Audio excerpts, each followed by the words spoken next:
Réflexion. Le sacrifice de Isaac ou Abraham, Isaac, et la question de l'idole.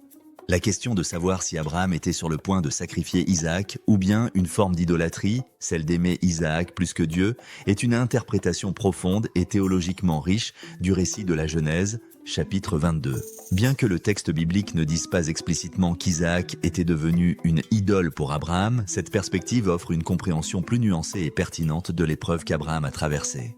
Le contexte de l'épreuve pour comprendre cette question, il est essentiel de se plonger dans le contexte de la vie d'Abraham. Isaac n'était pas un enfant ordinaire.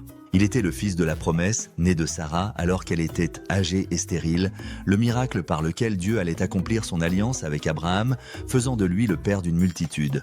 Isaac représentait l'avenir, l'héritage divin et l'accomplissement des rêves d'Abraham. Il est donc tout à fait concevable qu'Abraham ait placé une immense valeur et un amour profond en Isaac, peut-être au point qu'il risquait de supplanter dans son cœur sa dévotion suprême à Dieu.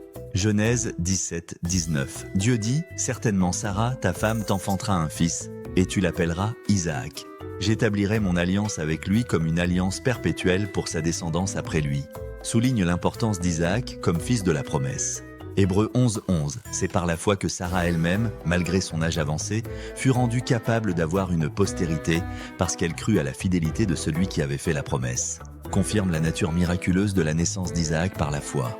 L'idole du cœur, l'idolâtrie n'est pas toujours la vénération d'une statue ou d'un objet physique. Elle peut aussi être ce que l'on appelle une idole du cœur. Une idole du cœur est toute chose, personne ou concept que nous aimons, craignons, servons ou désirons plus que Dieu. Cela peut être la sécurité financière, le succès professionnel, la réputation, une relation ou même un enfant.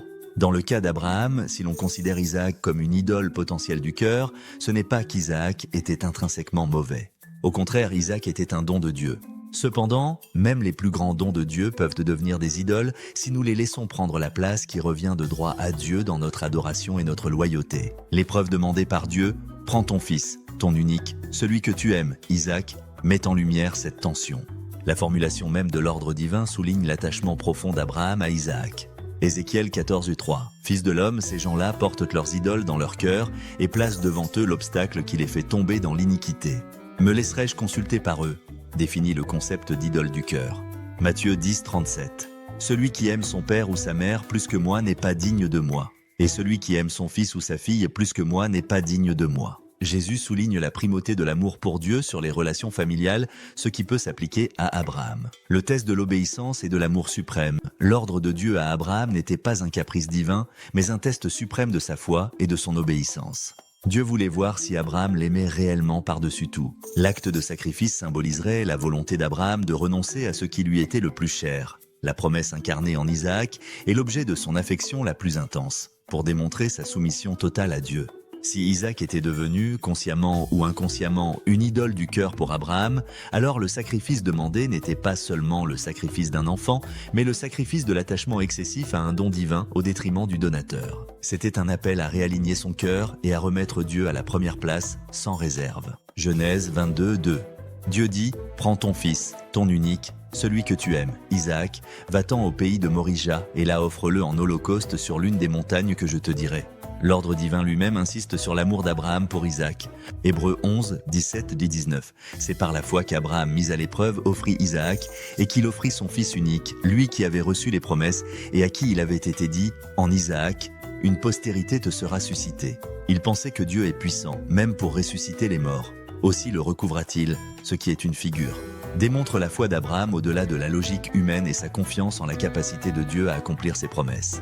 La leçon pour nous, cette interprétation enrichit considérablement le récit et le rend intemporel. Elle nous pousse à réfléchir à nos propres vies. Quelles sont nos idoles du cœur ? Qu'est-ce que nous chérissons ou craignons plus que Dieu ?